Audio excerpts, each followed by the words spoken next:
Del muladar al trono. Sermón predicado la mañana del domingo 5 de noviembre de 1865 por Charles Spurgeon. Él levanta del polvo al pobre y al menesteroso alza del muladar, para hacerlo sentar con los príncipes de su pueblo. Salmo 113, versículos 7 y 8. La magnificencia y la majestad del Dios Altísimo son enteramente inconcebibles. Las mentes más magistrales, aun encontrándose en su estado más espiritual y pese al máximo ejercicio de su imaginación, se han visto imposibilitadas de vislumbrar la magnificencia de Dios. Nuestras más excelsas concepciones del universo se quedan definitivamente muy cortas en cuanto a qué es realmente. Las investigaciones de la astronomía han revelado hechos que sobrepasan todos los poderes de la mente humana, a pesar de todos los esfuerzos para descifrarlos. El pensamiento, la razón, el entendimiento e incluso la imaginación se quedan azorados en los vastos e ilimitados campos del espacio en medio de las maravillas de la obra de Dios. Sin embargo, todos los portentos que el ojo humano ha visto o que el espíritu mortal ha adivinado no son sino partes de sus caminos. No hemos oído sino una estrofa del salmo sin fin de la creación. No hemos visto sino una piedra en el vasto mosaico de las obras del Hacedor. Un imperceptible átomo de vida en una gota de agua podría saber tanto del gran océano como lo que sabemos nosotros del universo como un todo. Una hormiga que se arrastra sobre un montón de arena junto al mar no debe jactarse de haber contado los granos que limitan el océano. Tampoco ha de imaginar el mortal más estudioso que tiene una idea completa de la vasta creación de Dios. Sin embargo, por encima de todo esto, está el hecho de que todas estas obras portentosas no guardan una mayor proporción con el Dios todopoderoso e invisible que la que guardaría una línea escrita por la pluma de Milton en relación con su mente magistral. Cuando Dios ha hecho todo lo que decide crear, y cuando hemos visto todo lo que ha hecho, en Él permanecen todavía infinitas posibilidades de creación. El alfarero es mucho mayor que el vaso que hizo, y el Señor es infinitamente mayor que todas sus obras. Él llena todas las cosas, pero todas las cosas no pueden llenarlo a Él. Él contiene a la inmensidad, Él abarca la eternidad, pero ni la inmensidad ni la eternidad pueden abarcarlo a Él. Grandioso Dios, cuán infinito eres tú. Cuán insignificantes gusanos somos nosotros. Muy atinadamente le canta el salmista como el Dios que se humilla a mirar en el cielo. Esos seres majestuosos, los querubines y serafines, que se desplazan con alas de fuego para cumplir las órdenes del Eterno, no han de ser observados por Él, a menos que, en condescendencia, hablando a la manera de los hombres, se incline para verlos. Cantamos acerca del cielo, incluso del cielo de los cielos como propiedad del Señor, y decimos de esos gloriosos lugares que constituyen su morada peculiar. Y eso es lo que son.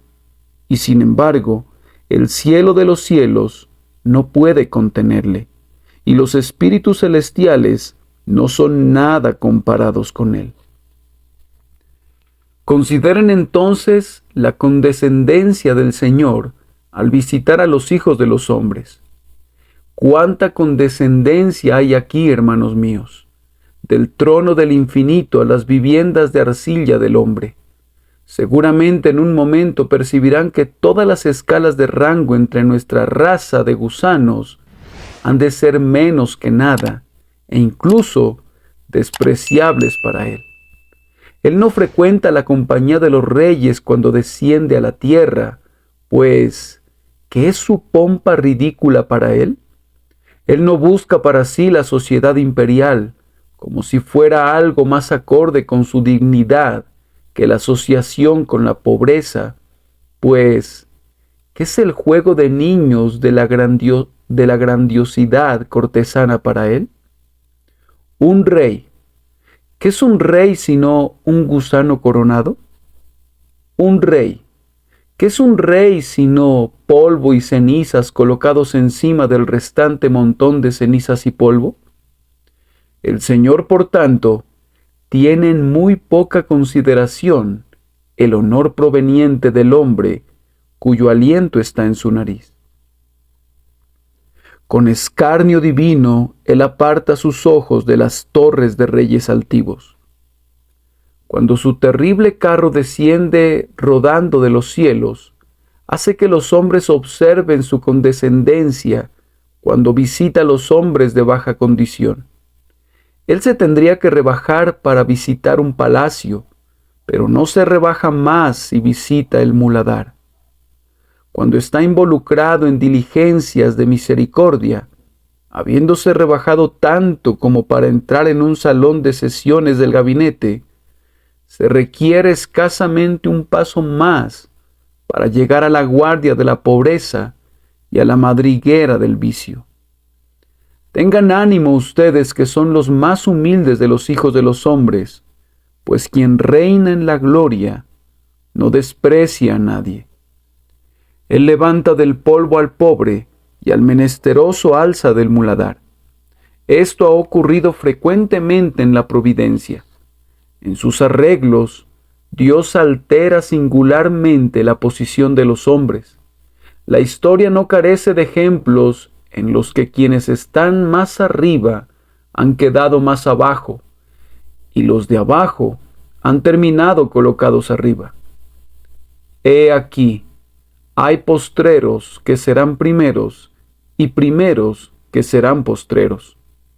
Salomón dijo: vi siervos a caballo y príncipes que andaban como siervos sobre la tierra. Y lo mismo se ha visto incluso en estos modernos tiempos, cuando los reyes han huido de sus tronos y los hombres que andaban merodeando sumidos en pobreza se han remontado al poder imperial. Dios en la providencia se ríe a menudo del linaje y de los ancestros y mancha el honor y la dignidad de todo aquello de lo que se jacta la naturaleza humana. El ascenso del cuchitril al palacio es fácil cuando el cielo favorece.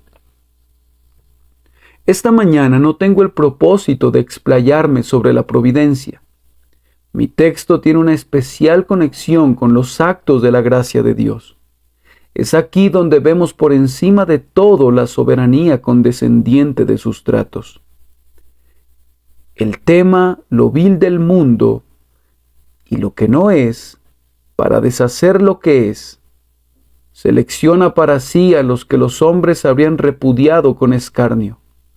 Cubre su tabernáculo del testimonio con pieles de tejones. Elige piedras sin labrar para usarlas como materiales para su altar. Una zarza es el lugar para su manifestación flameante, y escoge un muchacho pastor para ser el varón conforme a su corazón.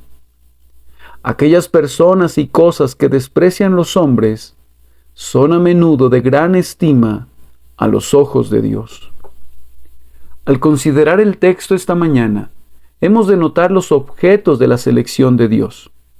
Primero, donde se encuentran algunos de esos hombres. En segundo lugar, cómo los toma de su condición degradada.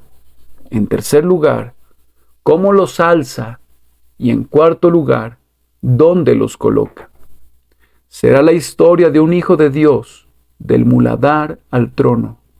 Los novelistas embadurnan nuestras paredes con títulos sensacionales, pero hay uno que podría satisfacerlos en su ambición de deleitar a los moribundos anhelos de esta época. Del muladar al trono es un tema que debería atraer su atención, y si no lo hiciera, la culpa en verdad será mía. pues en él habrá siempre la bendita novedad del interés. Y sin embargo, damos gracias a Dios porque es una descripción correcta de la experiencia del ascenso de todo el pueblo de Dios. El Señor encuentra decenas de miles de personas colocadas en el muladar y las transporta a lo alto con los brazos de su misericordia y las lleva a sentarse entre los príncipes de su pueblo. Primero, ¿dónde están? Vamos a comenzar allí donde Dios comenzó con nosotros, donde están los elegidos de Dios cuando se reúne con ellos. La expresión usada en el texto implica en primer lugar que muchos de ellos se encuentran en la más baja escala social. La gracia soberana tiene un pueblo en todas partes, en todos los rangos y condiciones de hombres. Si fuéramos transportados al cielo, y si los espíritus celestiales llevaran cualquier indicativo de su rango en la tierra, diríamos al regresar: por aquí y por allá vi un rey. Observé unos cuantos príncipes del linaje real y un puñado de pares del reino. Observé un pequeño grupo de personas prudentes y una camarilla de los ricos y famosos. Pero vi a un gran grupo de pobres y de desconocidos que eran ricos en fe y conocidos para el Señor. El Señor no excluye de su elección a nadie en razón de su rango o condición. No erramos si decimos: a la vez que la gracia es dada al príncipe, el pobre recibe su parte. Ningún mortal tiene una justa excusa para morir en la desesperación. Sin embargo, cuán cierto es que muchos de aquellos a quienes Dios ha elegido son encontrados no simplemente entre los obreros, sino en los rangos más pobres de los hijos del esfuerzo. Hay algunos cuya faena diaria difícilmente les proporciona el suficiente alimento para mantener el alma en el cuerpo, y sin embargo se han alimentado opíparamente con el pan del cielo. Muchos están vestidos con ropas del tipo más burdo, parchada y remendada por todas partes, y sin embargo están tan gloriosamente vestidos a los ojos de Dios y de los santos ángeles como lo son santos más resplandecientes. Pero os digo que ni aun Salomón con toda su gloria se vistió así como uno de ellos. Algunas de las biografías más conmovedoras de algunos cristianos han sido las vidas de los más humildes, entresacadas de las crónicas de los pobres. ¿Quién no ha leído La joven de la cabaña y La hija del lechero? ¿Quién no ha encontrado el mayor placer al visitar a quienes están recluidos en cama en las salas de los asilos? Esos santos de Dios que deben a la caridad su alimento diario, porque la enfermedad los ha privado de los medios de ganar su pan. Oyente pobre, mientras estás sentado en esa banca esta mañana, podrías sentir como si no fueras lo suficientemente respetable para estar en un lugar de adoración. Pero te ruego que no permitas que tu pobreza obstaculice tu percepción del Evangelio, cuya gloria peculiar es ser predicado a los pobres. Puede ser que no tengas absolutamente nada en el mundo, ni una vara de terreno que pudieras llamar propia. Podrías haber estado luchando contra la adversidad, en una lucha mortal, año tras año, y sin embargo, podrías ser todavía tan pobre como la pobreza misma. No voy a ensalzar ni a vituperar tu pobreza, pues no hay nada necesariamente bueno o moralmente malo en cualquier condición de vida. Pero te ruego que no permitas que tus circunstancias te desalienten en el asunto de tu interés espiritual delante de Dios. Ven como un mendigo si eres un mendigo. Ven en andrajos si no tienes otra cosa con que cubrirte.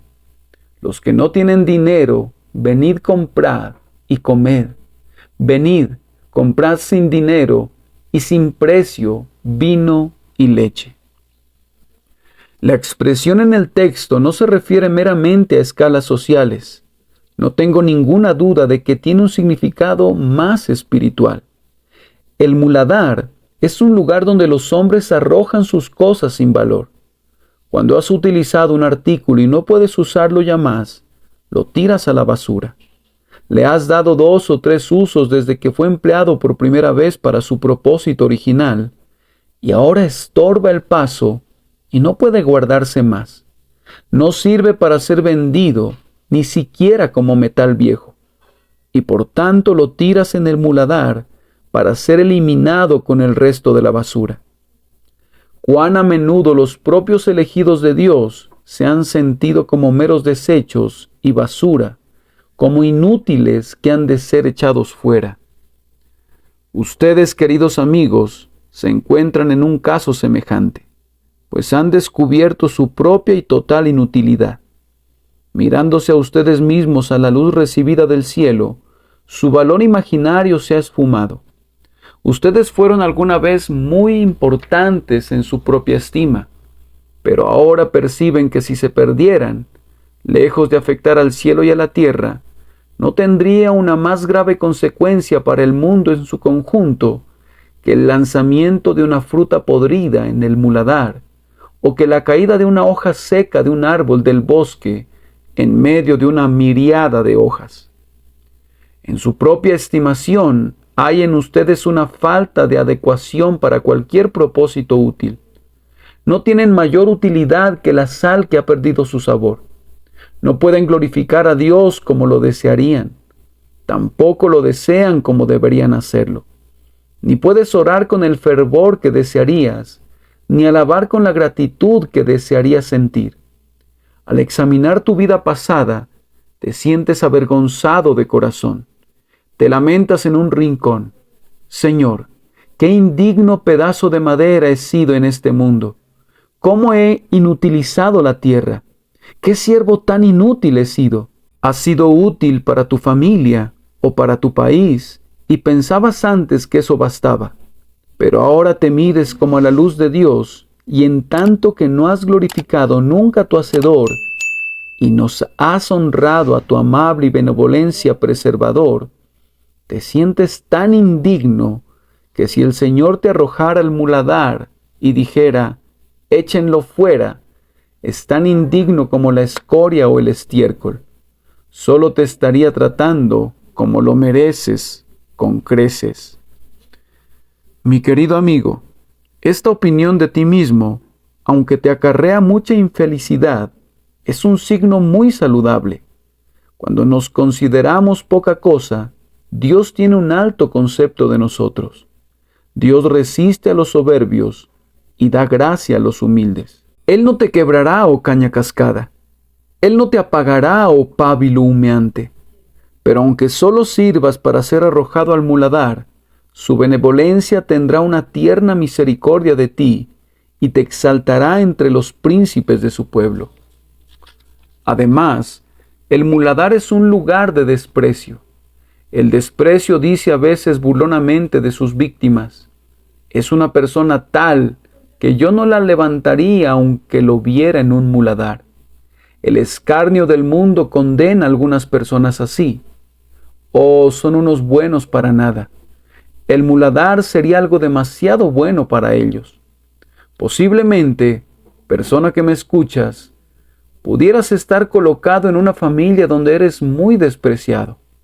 Tal vez no tengas la habilidad ni la agudeza de otras personas del hogar, y por tanto te ven de menos, y eres considerado un pobre tonto al que no vale la pena tomar en cuenta. A diferencia de otros, no has tenido éxito en la vida, y por consiguiente, eres visto con gran desprecio por quienes han prosperado mucho y rápidamente. Es más, sientes esta mañana como si merecieras el desprecio derramado sobre ti. Has estado diciendo: ah, tú me desprecias, pero si me conocieras como yo me conozco, me despreciarías más. Piensas que no soy nada y soy menos que nada. Me pones un mal nombre. pero si pudieras ver el engaño de mi vil corazón, entenderías que el nombre es muy apropiado, aunque me lo pusiste en son de burla. Bien, amigo despreciado, permíteme recordarte que el Señor se ha fijado con frecuencia en aquellos a quienes el hombre ha despreciado. Y aunque tus propios padres pudieran haberse sentido frustrados contigo, y la sociedad pudiera burlarse de ti, y tú mismo pudieras sentir ahora como si el escarnio fuera muy merecido, sin embargo, ten confianza y ten buen ánimo, pues Dios visita muladares cuando no visita palacios, y levantará a los humildes y a los mansos del polvo en el que desfallecen y languidecen. El siguiente comentario tal vez proporcione más consuelo. El muladar es el lugar para las cosas inmundas y ofensivas. Decimos de las cosas de mal olor y sabor, es algo demasiado malo para tenerlo en casa. Por tanto, debe ser desechado. Tírenlo a la basura, cúbranlo.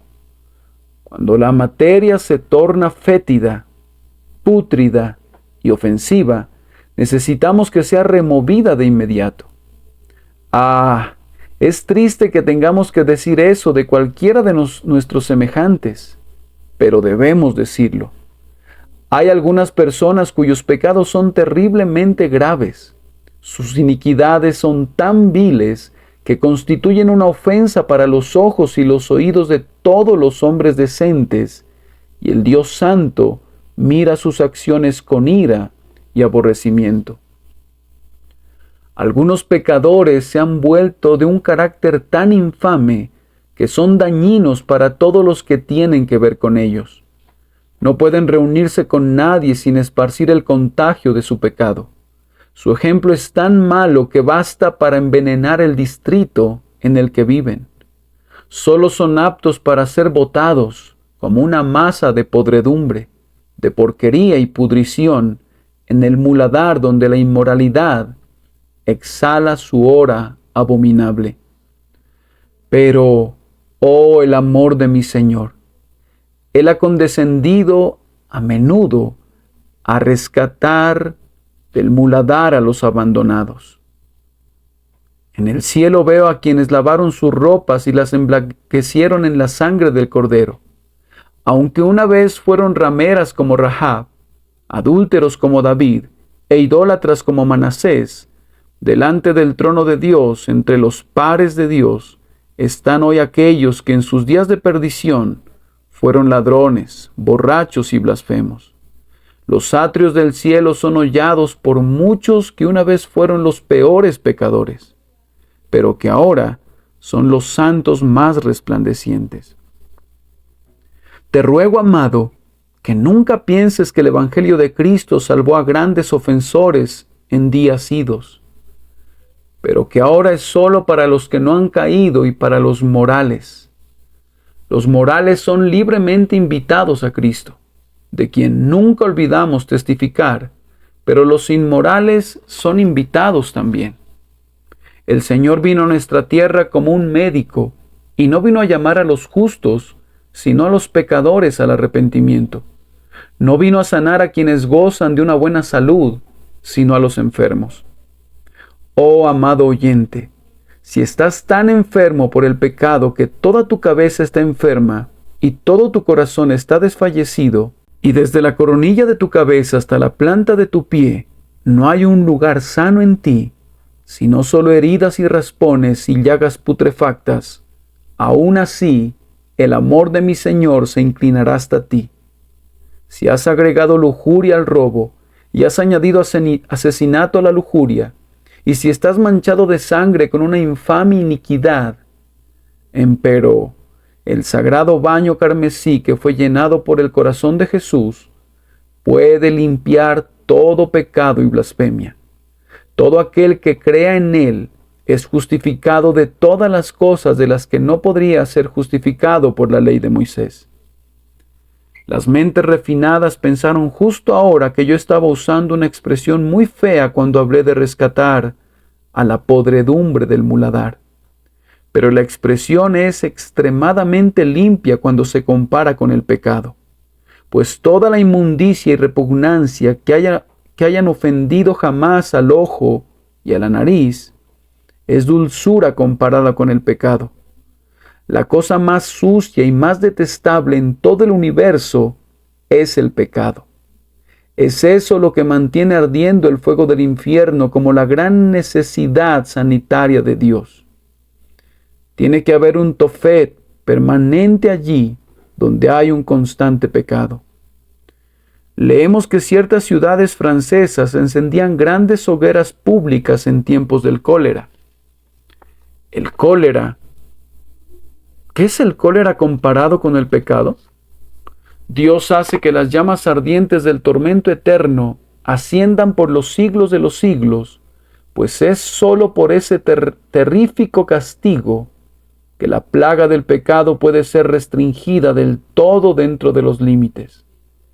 El pecado es un horrible mal, es un veneno letal, y sin embargo, pecador, aunque tú estés tan lleno de él como un huevo está lleno de nutrientes, y destiles su olor del modo que la pieza más pestilente de materia nociva exhala malos olores, sin embargo, la infinita misericordia de Dios en Cristo Jesús puede levantarte de esta extrema degradación y hacer que brilles como una estrella en su reino al fin de los tiempos.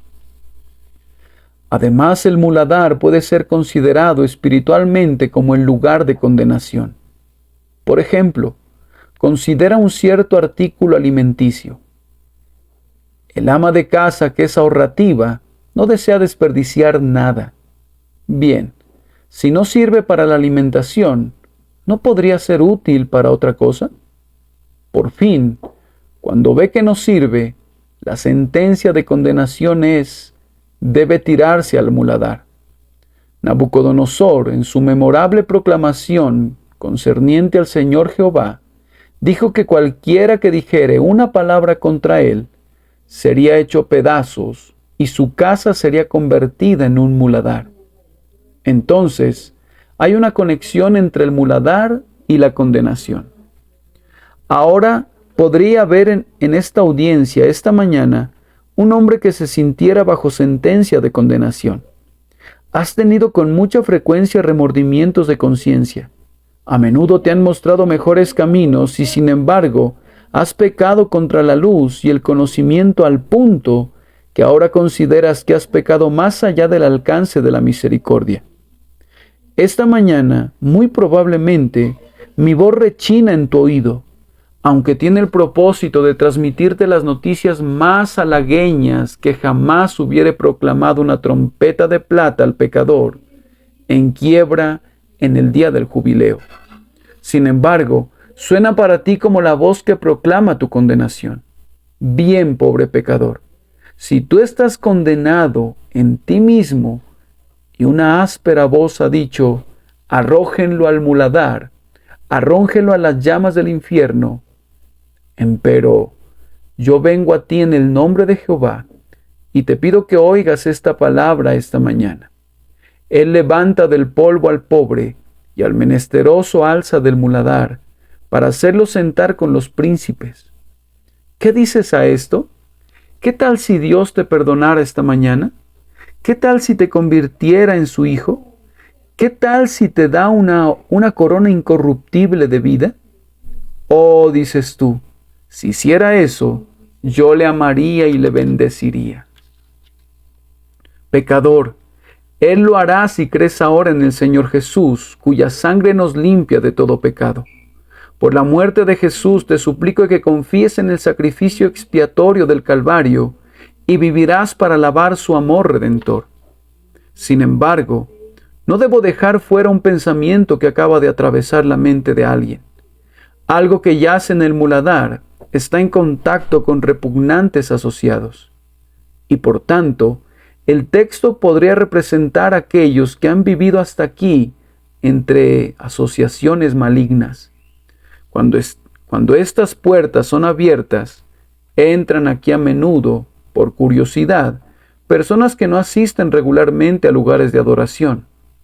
Debo aclarar que es la clase más esperanzadora de aquellas a las que me dirijo, pues algunos de ustedes han oído mi voz y las voces de otros ministros durante tanto tiempo que casi están desahuciados.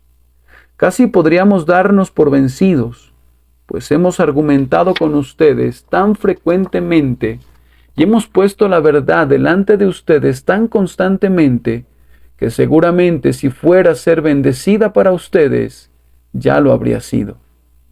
Pero ocasionalmente nos visitan algunas personas para quienes el Evangelio es algo nuevo, y algunas de estas personas provienen de la peor sociedad, recién salidos del teatro, del palacio de la Ginebra y de peores lugares todavía.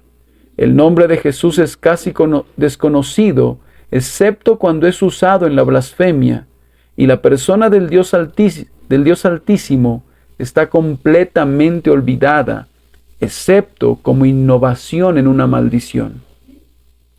Amigo, nos alegra que estés aquí. Tú has estado en el muladar y sigues allí. Has estado viviendo con los publicanos y las rameras. Has frecuentado una triste compañía. No has sido alimentado entre los escogidos y la élite de la humanidad. Por el contrario, gozas de una hipoteca entre los tiestos y moras junto a los vallados. Ahora es así, tal como estás, que Jesucristo te invita a la reunión. Ven pronto por las plazas y las calles de la ciudad y trae acá a todos los que encuentres. Y trajeron a los mancos, a los cojos y a los ciegos, y tomaron sus lugares y festejaron mientras que otros que habían sido invitados rehusaron a venir. Yo los llamo a ustedes entonces, si hay personas con este perfil en mi auditorio, a ustedes que no atraviesan con frecuencia las puertas del santuario de Dios, a ustedes que viven entre los profanos y los libertinos, vuélvanse a Jesucristo, se los ruego, que el Eterno Espíritu los vuelva este día y que sean encontrados entre los escogidos de Dios. ¡Ay! ¡Ay de mí! Que tenga que decirlo. Algunos de ustedes, mis oyentes, que han sido morales y excelentes y han oído la palabra todos estos años, yo temo solamente que perecerán en sus pecados, pues en verdad les digo que los publicanos y las rameras entrarán en el reino del cielo delante de algunos de ustedes, que oyen la palabra, pero no la hacen, que la escuchan, pero no sienten su poder, que conocen su gozoso sonido, pero no la reciben en sus corazones. Esto basta entonces en cuanto a dónde son encontradas algunas personas del pueblo de Dios.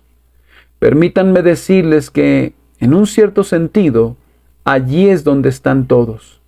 Todos en el muladar de la caída de Adán. Todos en el muladar de la presunción, de la justicia propia, de la depravación, del pecado y de la corrupción. Pero la misericordia soberana viene a ellos tal como yacen, pudriéndose en montones de ruina, y los rescata por medio de la gracia eficaz. Segundo, ¿cómo los alza? En segundo lugar, deseamos describir cómo los alza del muladar el Señor. Él alza del muladar a los necesitados. Se trata de un peso muerto, y nadie sino el brazo eterno podría hacerlo. Es una proeza de la omnipotencia alzar a un pecador desde su natural degradación. Todo es hecho por el poder del Espíritu Santo a través de la palabra saturada de la energía de Dios. La operación es más o menos de este modo. Cuando el Señor comienza a tratar con el pecador necesitado, el primer alzamiento levanta sus deseos. El hombre no está satisfecho de estar donde ha estado y de ser lo que ha sido. No había percibido que el muladar fuera tan inmundo como realmente lo es. Y el primer signo de vida espiritual es el horror por su condición perdida y un ansioso deseo de escapar de esa condición. Querido oyente, ¿has llegado hasta ese punto? ¿Sientes que todo está mal en relación a ti? ¿Deseas ser salvado de tu presente estado? En tanto que puedas decir, todo está bien conmigo, y te jactes de que no eres peor que los demás, no tengo ninguna esperanza contigo.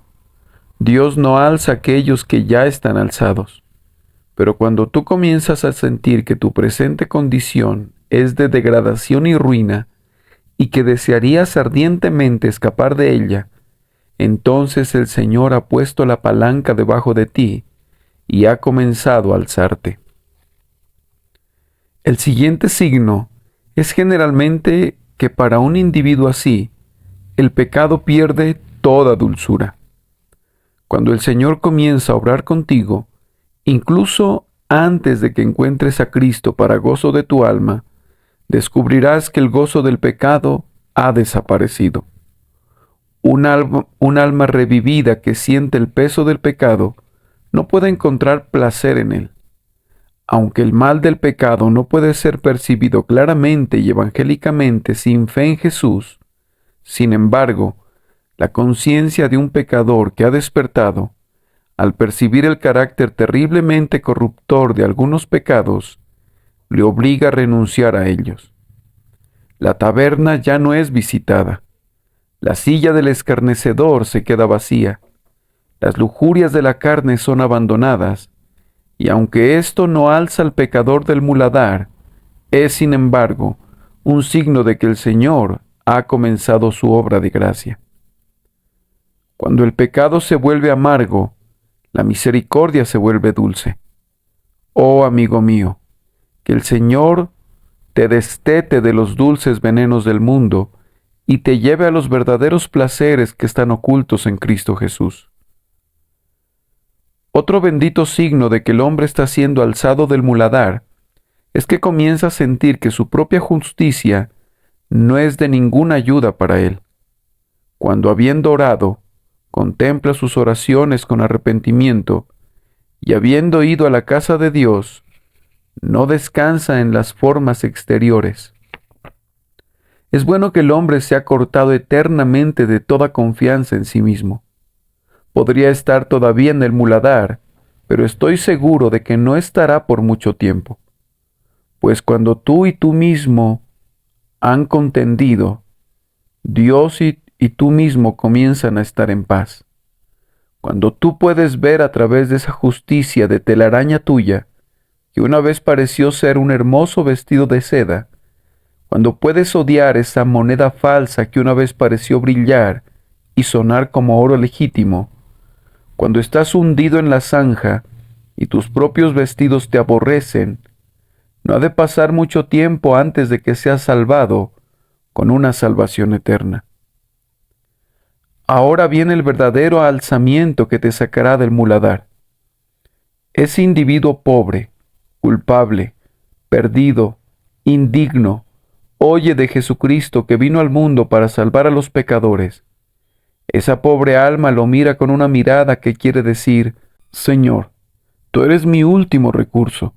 Si tú no me salvas, pereceré. Y tú has de salvarme completamente, pues yo no puedo salvarme. Yo no puedo aportar ni siquiera un hilo para completar tu perfecta justicia. Si no estuviera terminada, yo no podría contribuir ni siquiera con un centavo para completar mi propio rescate. Si tú no me hubieras rescatado completamente, entonces tu redención no me serviría. Señor, soy un hombre que está hundiéndose, ahogándose, y me aferro a ti al momento de hundirme. Oh, sálvame por tu misericordia. Toda mi ayuda descansa en ti, toda mi confianza obtengo de ti. Cubre mi cabeza indefensa con la sombra de tu ala. Cuando un alma llega a ese punto, entonces está fuera del muladar, pues en el instante en que un pecador confía en Jesucristo, sus pecados cesan de existir. Dios lo ha tachado con su pluma. Han desaparecido. Ya no es culpable a los ojos de Dios. Es absuelto por medio de la expiación y justificado por medio de la justicia de Jesucristo. Es un hombre salvado. Puede levantarse de su cilicio y de las cenizas y que, caminando libremente, puede cantar de la misericordia comprada con la sangre que le ha liberado completamente. Así, por el don del unigénito Hijo, llevado personalmente al corazón, el Señor levanta a sus elegidos de su condición de ruina, les hace ver que se trata de un muladar, les hace sentir que no pueden salir por sí mismos, les señala a Cristo, los conduce a confiar en su sangre preciosa, y así son liberados. Tercero, ¿cómo los levanta? El tercer punto es, ¿cómo los levanta? Es algo bendito ser alzado de la degradación, pero alabado sea Jehová, porque no se detiene allí. El Señor no hace nada a medias. Oh, las longitudes y las anchuras del amor. Cuando ha descendido hasta el punto en el que nos encontramos, solo ha completado la mitad de su trayecto. Le falta transportarnos hasta el punto en que Él está. Oh, es algo bendito ser alzado del muladar, aunque nuestra porción solo fuera de ser jornaleros en la casa de nuestro Padre. Pero esto no satisface al infinito corazón de Jehová. Él alzará su pueblo por encima de los goces comunes y los llevará más alto, y más alto, y más alto, como sobre alas de águilas, hasta colocarlos en los lugares de los príncipes y hacerlos reinar con Él. Ahora hemos de considerar por unos minutos cómo alza nuestro Señor a su pueblo desde el nivel común de la humanidad para ponerlos al nivel de los príncipes. En primer lugar, son alzados por una completa justificación. Cada cristiano aquí presente esta mañana, independientemente de lo que hubiere sido su vida pasada, es perfecto en este instante a los ojos de Dios por medio de Jesucristo. La justicia inmaculada de Cristo es imputada a ese pecador creyente en Él. Así que esta mañana es acepto en el amado. Ahora, amado, sopesa esto, dale vueltas y medita en ello. Pobre, necesitado, pero creyente pecador, tú eres tan acepto delante de Dios en este momento presente por medio de Cristo Jesús, como si nunca hubieses pecado, como si hubieres hecho y llevado a cabo cada obra de su sumamente justa ley sin la menor falla. ¿No es esto sentarse con los príncipes? La plena justificación le depara al creyente un trono tan seguro como excelso, tan feliz como glorioso. Ah, ustedes vástagos de casas imperiales, algunos de ustedes no saben nada de esto. Esta es una nota que muchos emperadores no podrían haber cantado nunca. ¿Quién acusará a los elegidos de Dios? Dios es el que justifica. ¿Quién es el que condenará?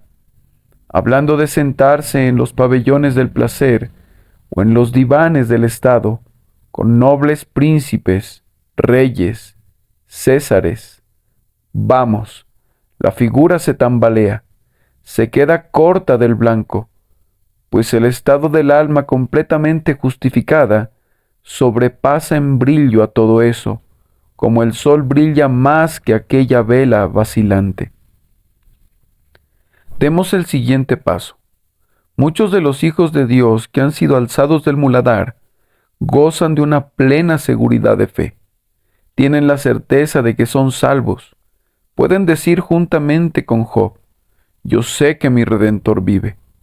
En cuanto a que si son hijos de Dios o no, no tienen ninguna duda. El testimonio infalible del Espíritu Santo da testimonio con su espíritu de que son nacidos de Dios. Cristo es el hermano mayor, Dios es su Padre, y ellos respiran el espíritu filial por el cual claman, Abba Padre. Ellos conocen su propia seguridad, están convencidos de que ni lo presente, ni lo porvenir, ni lo alto, ni lo profundo, ni ninguna otra cosa creada nos podrá separar del amor de Dios, que es en Cristo Jesús, Señor nuestro. Yo le pregunto a cada quien que posea un corazón que entiende, si esto no es sentarse con los príncipes. Amados, yo no daría un centavo por el trono de un príncipe, pero daría todo lo que poseo, aunque me lo pidieran 1000 veces. Si pudiera gozar siempre de la plena seguridad de la fe, pues la plena seguridad de la fe es un gozo mayor que el gozo que jamás podrían producir el palacio de lirios de Susa, o la casa del bosque del Líbano de Salomón. Un sentido de la misericordia divina es mejor que la vida misma. Es un joven cielo madurando abajo para ser plenamente desarrollado arriba. Saber que mi amado es mío y que yo soy suyo, y que me amó y se entregó por mí, es mucho mejor que ser heredero legítimo de muchos imperios. Prosigamos. A los hijos de Dios, favorecidos por la gracia divina, se les permite tener entrevistas con Jesucristo. Como Enoc, nosotros caminamos con Dios. Justo como un niño camina con su padre, poniendo su mano en la mano de su padre, mirando hacia arriba con ojos de amor, así el pueblo elegido camina con su Padre Dios muy amorosamente, confiadamente, familiarmente, hablándole, contándole sus aflicciones y oyendo de su benevolente boca los secretos de su amor. Son gente feliz, pues tienen comunión con Jesús de una naturaleza más íntima y más tierna que la que incluso los ángeles conocen. Somos miembros de su cuerpo, de su sangre y de sus huesos. Estamos casados con Él. Él ha desposado con nosotros en fidelidad y en justicia. Somos más preciados para Él que su propia carne y sangre, que entregó a la muerte, y ninguno de nosotros perecerá jamás, ni nadie nos arrebatará de su mano. Ahora, ¿acaso no es esto sentarse con los príncipes? Príncipes, príncipes. Miramos con desdén su pompa desde la eminencia en que la gracia nos ha colocado. Pónganse sus coronas, vístanse con su púrpura, arréglense con toda su pompa imperial. Pero cuando nuestras almas puedan sentarse con Jesús y reinar como reyes y sacerdotes con Él, sus esplendores no valdrán ni siquiera un pensamiento. La comunión con Jesús es la gema más preciosa de las que hubieran resplandecido en una diadema imperial. La unión con el Señor es una guirnalda de belleza que brilla más que todas las coronas de la tierra. Y esto no es todo. Los elegidos de Dios, en adición a recibir una completa justificación, una plena seguridad y la comunión con Cristo, son favorecidos con la santificación del Espíritu Santo. Dios, el Espíritu Santo, mora en cada cristiano, sin importar cuán humilde sea. Es un templo móvil en el que reside la deidad. Dios, el Espíritu Santo, mora en nosotros y nosotros en Él. Y ese Espíritu santifica las acciones diarias del cristianismo, de tal manera que hace todo como para Dios. Si vive es para Cristo, y si muere es ganancia. Oh amados, es en verdad sentarse con los príncipes cuando sienten las influencias santificadoras del Espíritu Santo. Oh Dios mío, si yo pudiera sentir siempre que tu Espíritu vence mi corrupción y constriñe mi alma a la santidad, ni siquiera pensaría en un príncipe para compararlo con mi propio gozo. Oh mis queridos hermanos y hermanas en Jesucristo, estoy seguro de que pueden dar testimonio que cuando caen en pecado en cualquier momento, eso los abate mucho, pues les recuerda el olor de ese vil muladar una vez más, y sienten que están a punto de morir bajo su terrible fetidez. Pero cuando el Espíritu Santo los habilita para vencer el pecado y para vivir como Cristo vivió, sienten en verdad que tienen una posición real y un privilegio más que imperial al ser santificados en Cristo Jesús.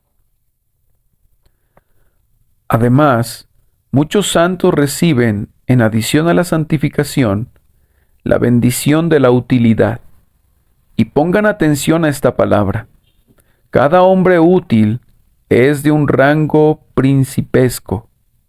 No estoy exagerando ahora, sino nada más diciendo la sobria verdad. El que bendice a sus semejantes es el verdadero príncipe entre los hombres. Ser capaz de dejar caer perlas de tus labios podría hacerte un príncipe en una historieta de hadas. Pero cuando esos labios bendicen a las almas de los hombres, conduciéndolos a Jesús, esto es ser un príncipe verdaderamente.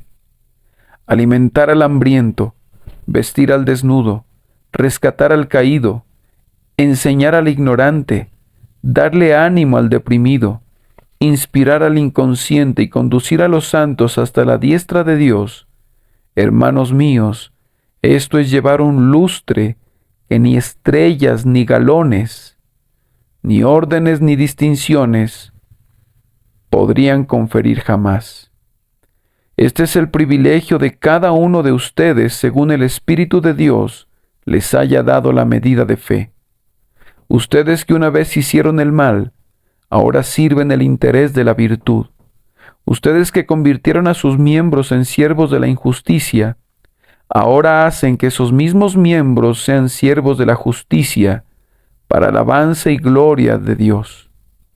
Las cortes de los soberanos no pueden otorgar ningunos honores como los que consisten en morar en santidad, caridad y celo. Y además, Dios alza a su pueblo en otro sentido.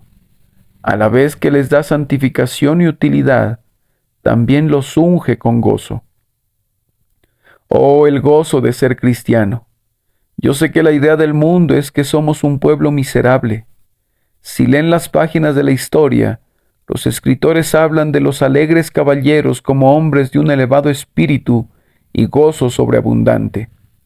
Pero los pobres puritanos, qué desdichado grupo era, blasfemando el día de Navidad, aborreciendo los juegos y los deportes, y andando por el mundo y mostrándose tan terriblemente miserables, que sería una lástima que fueran al infierno, pues ya tuvieron suficiente tormento aquí.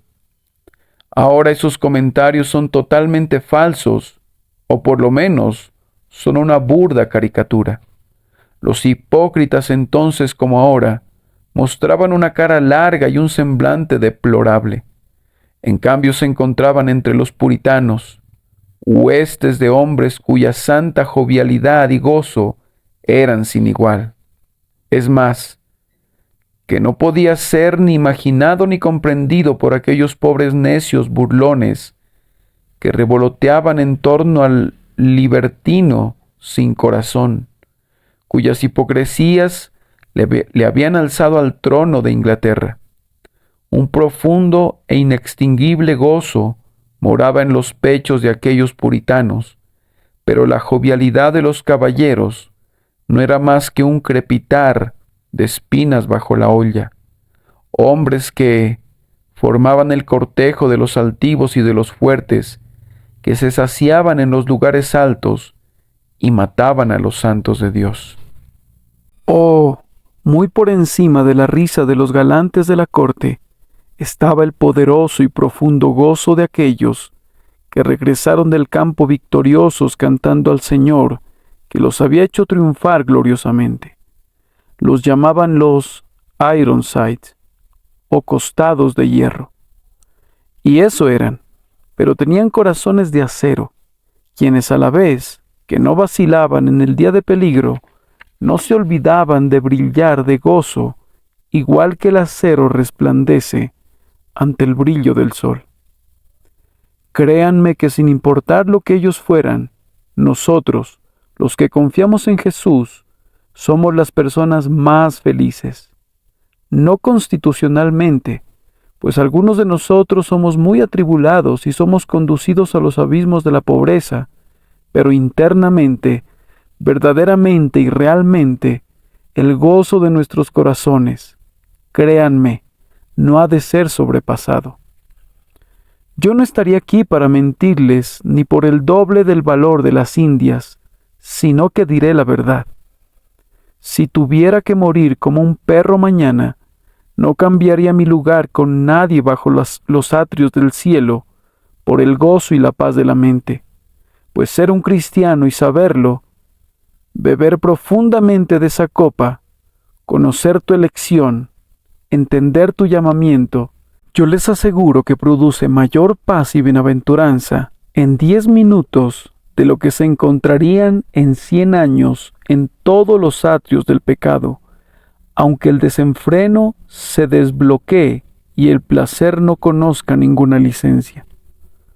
Sólido gozo y perdurable placer, nadie sino los hijos de Sión los conocen.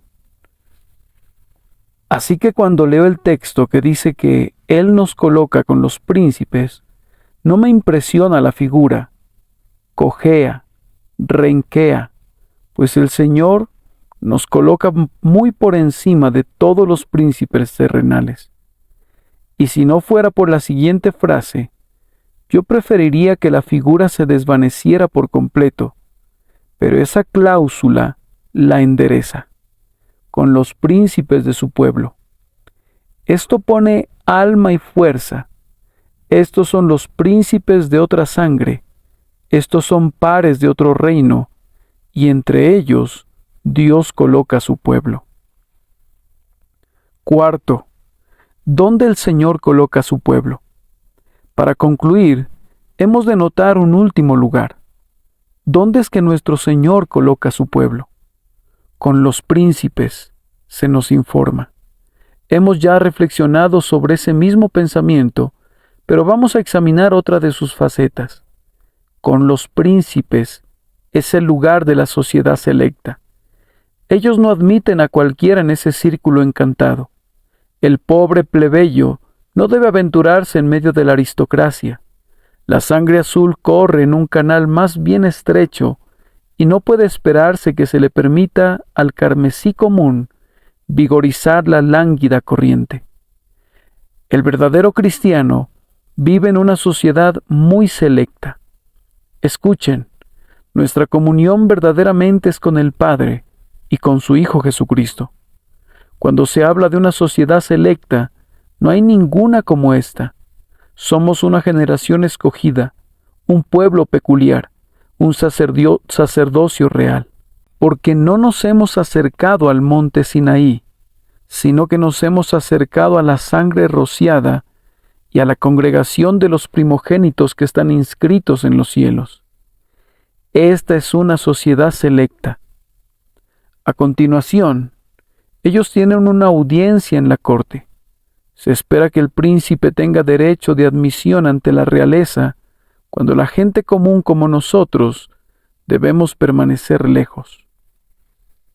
Ahora, el Hijo de Dios tiene libre acceso a la realeza del cielo. Nuestros privilegios cortesanos son del orden más elevado. Escuchen, porque por medio de Él, los unos y los otros tenemos entrada por un mismo Espíritu al Padre. Acerquémonos pues confiadamente, dice el apóstol, al trono de la gracia, para alcanzar misericordia y hallar gracia para el oportuno socorro. Tenemos una audiencia en la corte y una sociedad peculiarmente selecta. Junto a esto se supone que entre los príncipes hay riqueza abundante. Pero, ¿qué es la riqueza de los príncipes comparada con las riquezas de los creyentes? Porque todo es vuestro, y vosotros de Cristo, y Cristo de Dios. El que no escatimonia a su propio Hijo, sino que lo entregó por todos nosotros, ¿cómo no nos dará también con Él todas las cosas? Entre los príncipes, además habita un poder peculiar. Un príncipe tiene influencia, blandee un cetro en su propio dominio, y nos ha hecho para nuestro Dios reyes y sacerdotes, y reinaremos por los siglos de los siglos. Nosotros no somos reyes de Inglaterra, Escocia e Irlanda, y sin embargo tenemos un triple dominio. Reinamos sobre espíritu, alma y cuerpo. Reinamos sobre el Reino Unido del tiempo y de la eternidad. Reinamos en este mundo y hemos de reinar en el mundo venidero, pues reinaremos por los siglos de los siglos. Los príncipes, además, tienen un honor especial. Todos los presentes en la multitud desean contemplar al príncipe y se deleitarían en servirle. Él ha de ocupar la primera posición en el imperio. Es un príncipe de sangre y ha de tenérsele estima y respeto. Amados, oigan esta palabra. Juntamente con Él nos resucitó y asimismo nos hizo sentar en los lugares celestiales con Cristo Jesús, de tal manera que compartimos el honor de Cristo, así como compartimos su cruz. Pablo fue tomado del muladar de la persecución, pero no es inferior a nadie en la gloria. A ti, aunque pudieras haber sido el primero de los pecadores, no te irá peor cuando el Señor venga en su reino. Pero así como los reconoció en la tierra y los redimió con su sangre preciosa, así los reconocerá en el estado futuro y los hará sentarse con Él y reinar con los príncipes por los siglos de los siglos. Que el Señor bendiga estas palabras por Jesucristo nuestro Señor. Amén.